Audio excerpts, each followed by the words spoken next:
Le Congo est un pays assez typique finalement de ce qu'on appelle la malédiction des ressources. C'est-à-dire c'est un tout petit pays au niveau du nombre d'habitants, 4 millions d'habitants, une manne pétrolière considérable et puis depuis 30 ans, une confiscation de cette rente par un petit groupe au pouvoir. Dans ce contexte, est-ce que le gouvernement a envie de publier son patrimoine? On en est très loin aujourd'hui au Congo-Brazzaville.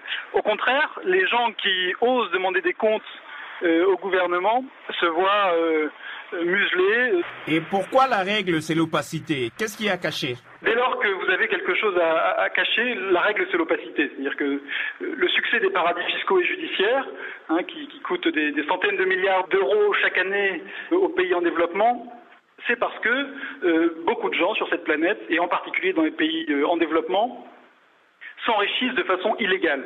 Alors, en Congo-Brazzaville, en quoi consiste cet enrichissement? C'est la confiscation de la rente pétrolière. Même si, par impossible, les ministres décidaient de publier leur patrimoine, est-ce qu'on peut s'attendre à une vraie enquête, à des vérifications, dans un pays où la justice n'est pas réputée pour son indépendance? L'espoir pour nous, il est d'abord dans le fait que le débat public commence à s'ouvrir au Congo-Brazzaville, mais aussi dans des pays voisins comme au Cameroun. Il faut savoir qu'au Cameroun, la Constitution prévoit la publication du patrimoine des membres du gouvernement. Alors ça n'est pas le cas aujourd'hui, le président Biya ne publie rien, mais les citoyens commencent à lancer des pétitions pour que la Constitution soit respectée. On peut imaginer, alors que l'affaire des biens mal acquis fait scandale en France, qu'un mouvement similaire soit lancé au Congo-Brazzaville. Est-ce que la difficulté n'est pas en partie liée au fait que la politique, c'est aussi perçu comme un moyen de s'enrichir assez rapidement? Il est clair qu'il y a une grande confusion Congo-Brazzaville entre la sphère publique et la sphère privée. La politique se transforme en guerre de tranchées et trop de Congolais en ont souffert dans leur chair, c'est-à-dire qu'il y a des dizaines et des dizaines de milliers de victimes qu'a fait la guerre du pétrole finalement au Congo-Brazzaville.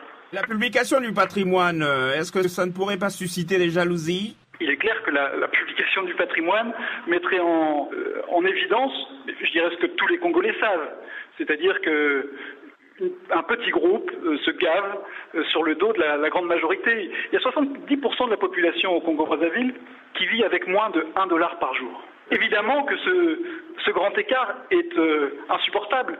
Maintenant, l'espoir, je pense, quand on regarde dans la longue durée, on est quand même sur une pente vers la fin de l'impunité. Là où, il y a encore 5 ans, tout le monde le regrettait, mais sans qu'il ne se passe rien, aujourd'hui, la mobilisation de la société civile internationale, des ONG, a poussé les États-Unis et puis depuis la semaine dernière l'Europe à obliger les compagnies pétrolières à un minimum de transparence. Qu'est-ce que ça veut dire pour les Congolais concrètement? Ça veut dire qu'à partir de 2015, ils vont savoir combien leur gouvernement reçoit des compagnies pétrolières. Et ça, déjà, c'est un grand pas en avant.